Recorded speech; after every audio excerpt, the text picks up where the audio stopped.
Hello sweet friends, and welcome back to the kitchen here at Silverhawk Farm. So today I'm going to be making some more snacks from scratch with some homemade chicken nuggets. My 3-year-old is fully in his picky toddler era. He's got like one thing of whatever food he'll eat. So right now, protein is hot dogs or chicken nuggets. He won't eat much else, and I have become way too dependent on the incredibly overpriced grocery store chicken nuggets. The ones that have been sustainably farmed are outrageously expensive. Even the store-bought brand is much more expensive than what you would be making at home. But I was checking through one of my favorite cookbooks called The Homemade Pantry. You may remember it from my granola video. I'll be sure to link that down below because that's also a really wonderful recipe. But this is one of my favorite cookbooks of all time because it has a lot of great things that are like sort of convenience foods and foods that you can get your kids to eat but are pared down and accessible for making at home. I'll also be including a link to this cookbook in the video description as well, so you can check it out if that's something that you're interested in. I'd highly recommend it. It's a good one. So like I said, this is definitely like a simple, easy weeknight dinner type of recipe. Most of the chicken nuggets that you would find at the grocery store have been made from ground chicken, and I actually would like to try that at some point. Look forward to that in a future video. But today I wanted to focus on something that I can use chicken breasts for, that I have locally sourced, and doesn't require me to own a meat grinder. This recipe calls for you to wash and dry the chicken breasts, which I'm on team I don't wash meat unless it's for a very specific reason, like trying to get a really clear broth. So I'm not going to be washing it. I did pat it down a little bit, but I'm going to be patting it down some more. You want to make sure that you're starting with a really dry breast in order for the breading to really stick to it and have that wonderful crunch that you want. I'm just blotting down the chicken to make sure the surface is nice and dry. Flipping it with tongs because I don't feel like washing my hands. And then blotting the other side. Now that I have my chicken all nice and dried off, I have just set it to the side and I'm going to be prepping some ingredients because I'm going to be reusing some tools and I'm avoiding cross-contamination. So the recipe calls for us to prep both a mixture that's going to be like a wet mixture and then a breadcrumb mixture that's going to be a dry mixture, and it's going to have our seasonings in it. So this recipe calls for 3 cups of breadcrumbs. Unfortunately, I ran out and I only had about a cup left in the box of panko breadcrumbs that I had on hand.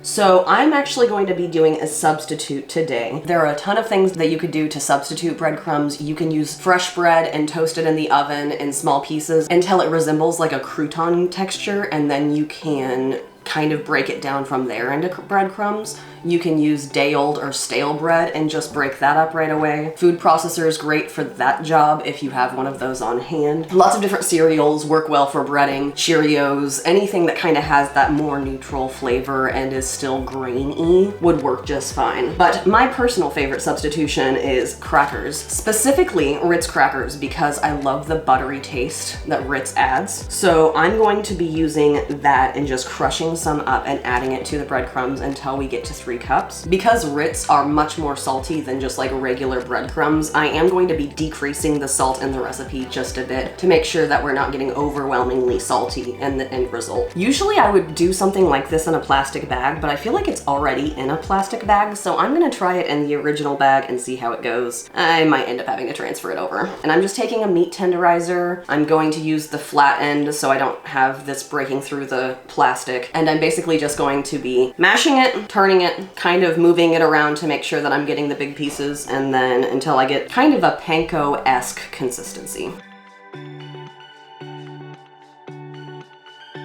Yeah, it's too messy. I'm gonna switch to a bag. So instead, I'm going to be dumping the Ritz into this bag. I try and avoid use of excessive plastic when I can, but sometimes that is just not the most viable option. I'm gonna start with 2 packages of Ritz. I have no idea how much it's gonna take. I have quite a bit, so I'm not really worried about it.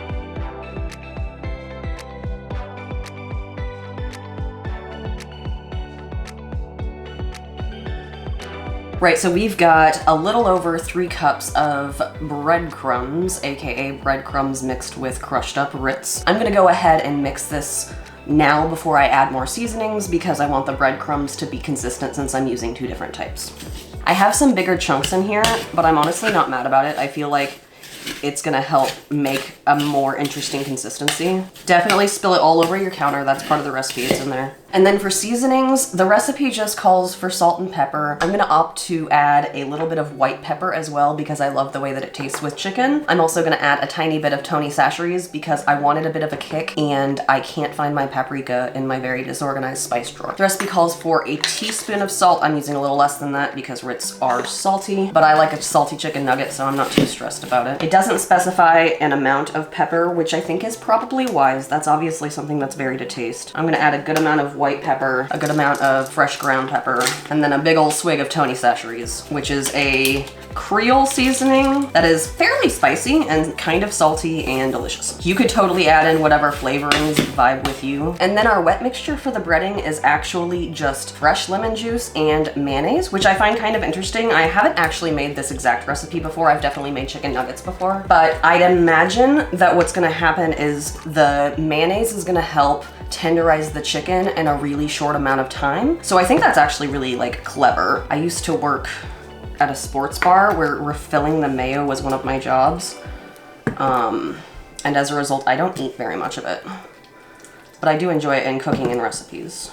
You can totally use homemade mayo. They actually have a recipe for homemade mayo in the book, and I plan on making some here soon, but I want to use up this already existent jar in the fridge before I bother to do that. So I think I'll probably do a whole episode on condiments that we can make at home, so keep an eye out for that. Be sure you're subscribed if you're interested in making your own mayonnaise. There's a lot of really easy condiments that are super cheap to make if you have a few seconds. And then it says the juice of 1 lemon. I do have a lemon juicer, but in case you don't, I'll show you how incredibly easy it is. All I do is I keep my fingers kind of open and I squeeze through them so that I can catch any seeds that fall out before they drop into my mixture. I also kind of like turn it and crush it to get maximum juiciness out. I don't know, I just hate food waste. Oh, 1 seed got out anyway. I will be finding a use for the other half of that lemon, don't you worry. And then we're just gonna mix this up nice. I have a feeling I might have to mix a little bit more because of the quantity of chicken I'm using. Actually, now that I'm looking at it, I'm gonna just go ahead and do that so I don't drive myself nuts. Now I'm doing what I normally do in the kitchen, which is just eyeballing it. Which is one of those things I feel like a lot of people are like disparaging about following recipes, which is valid if you grew up around people who cook. But for people who didn't grow up around cooking, eyeballing something can be so hard to do if you don't have an idea, like an internalized idea of like, what's a normal amount of salt, or what's a normal amount of this, or what does half a cup of mayonnaise look like if I'm just spooning it directly into the bowl. So if you are a person who is just starting out and the idea of eyeballing things or playing them by ear scares you, that's fine. And it will become much easier as you practice. See, I needed the other half of the lemon after all.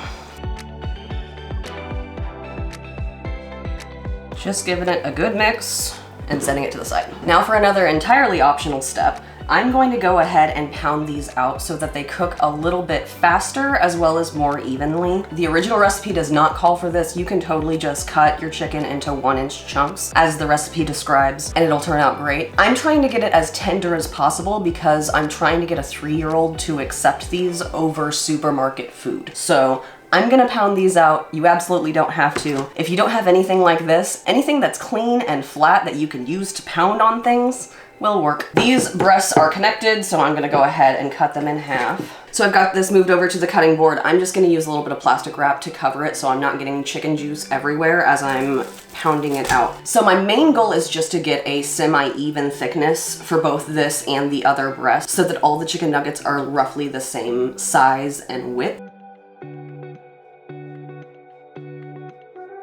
Another thing that I forgot to mention, you do definitely want to have a surface that's larger than your original chicken breast because as it flattens, it's going to spread out.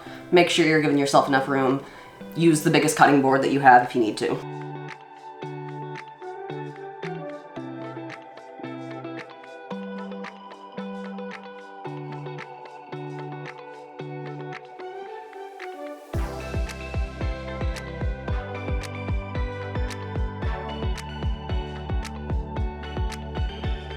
So I've got my pounded out chicken all ready to go. It's about a 1/2 inch thick. It's looking good. It's not totally perfect. I'm gonna start by taking off any of these kind of like white fatty parts. You might not have much of that if you're using like store-bought chicken. A lot of the time when you're buying chicken breasts at the store, they've already had that stuff removed. And then I'm just gonna be cutting in, the recipe calls for 1 inch. I'm probably going for a little bit larger than 1 inch. Kind of just like the normal size nugget my son usually eats, hoping that I can trick him into not realizing that I made these with healthier food. They don't have to be exactly uniform in size. It's really not that big of a deal. I can always keep an eye on them when they're baking to make sure none of them is getting burnt.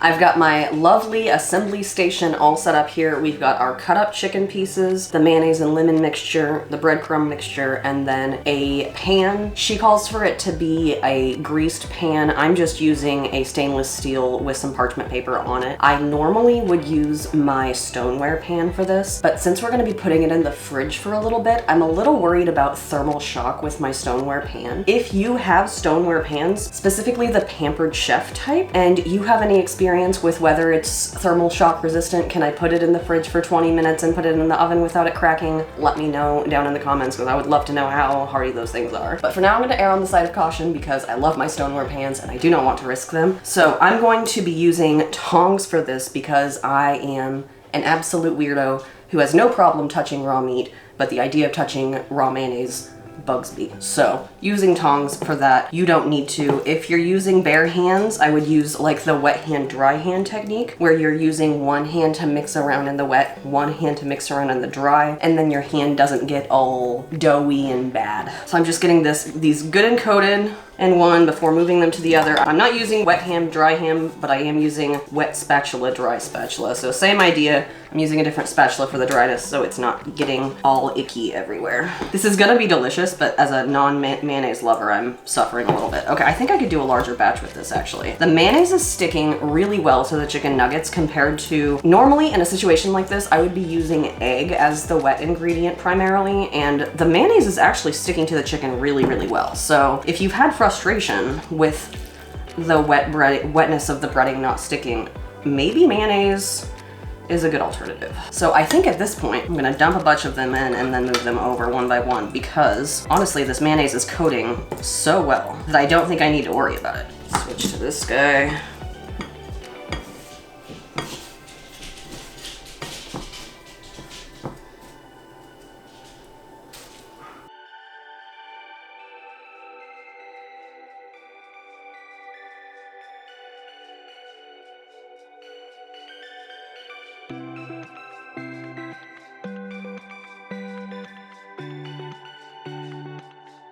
So we have 2 trays of lovely breaded chicken nuggets. I'm going to be popping it into the fridge for about 20 minutes. That's going to help it become a little bit more tender. It's gonna help the saltiness sink into the chicken, and it's also gonna help make it a little bit more crunchy overall. After I put the chicken nuggets into the fridge, I'm going to preheat my oven for 375 degrees Fahrenheit or 190 degrees Celsius. Once the 20 minutes is over, I'll go ahead and bake them for 8 to 10 minutes. I'm not absolutely certain if that's gonna be the correct time. That's what the book says, but I will be checking the temperature to make sure that it's at a safe temperature. Usually I pull my chicken at about 160 degrees because it will have carryover cooking to reach that 165 that the USDA recommends. So I will see you in just a few minutes. All right, friends, the chicken nuggets are completely finished baking. They look absolutely delicious. I did end up putting them in for 5 to 10 minutes longer. I pulled one of the trays about 5 minutes after the original 10 minutes it called for. I kept the other one in for a few minutes, and I just kept checking the temperature to make sure I was getting up to 160 on especially the larger nuggets. So I've got this lovely plate of nuggets. I am so excited to try them out. I was absolutely right about the mayo tenderizing the chicken. It's much more tender than I expected it to be. It's not chewy at all. It doesn't have that like chicken stripness to it, which I was kind of worried would be the case because we're not using like a ground chicken product. I think the Ritz were a great call. I think they're adding a lot of like really wonderful flavor to the outside. I think there are a lot of good breading options, but definitely play around with them based on what you have and what you like, because that's the best. So these are absolutely fantastic. I think they're going to be toddler approved, and more importantly, I feel like these are way better just in terms of taste and flavor than what you would get at the grocery store, while also probably saving quite a bit of money on those super overpriced frozen goods. But of course, this is only a good convenience recipe if it's convenient, which means that these need to be able to reheat well. This book is actually fantastic at being really specific about whether something can be frozen, how to freeze it, how long it'll stay good in the refrigerator, that sort of thing. So she does say that you can store it in a refrigerator and you can reheat in a 375-degree oven for 8 to 10 minutes, or a toaster oven. I would imagine an air fryer for a few minutes would also be really good. The recipe book here says to just freeze them in a bag. Personally, as a person who does a whole lot of freezing, I would recommend putting them on a sheet, even if it's just the sheet that you cook them on. Once they're cooled, throw that in the freezer for like an hour, and that's going to make it so that the breading sticks to the chicken nuggets it's with, instead of having all of that kind of room temperature chicken nugget freezing together, which can sometimes make it kind of awkward. And then if you're cooking them from frozen, you just want to up that reheating time to about 15 minutes in order for them to cook all the way through. Well, friends, I'm gonna go eat some chicken, but let me know what other snacks you'd like to see me make from scratch and what other recipes you'd like to see me cover. And I hope to see you really soon. In the meantime, treat yourself to something delicious. Okay, bye.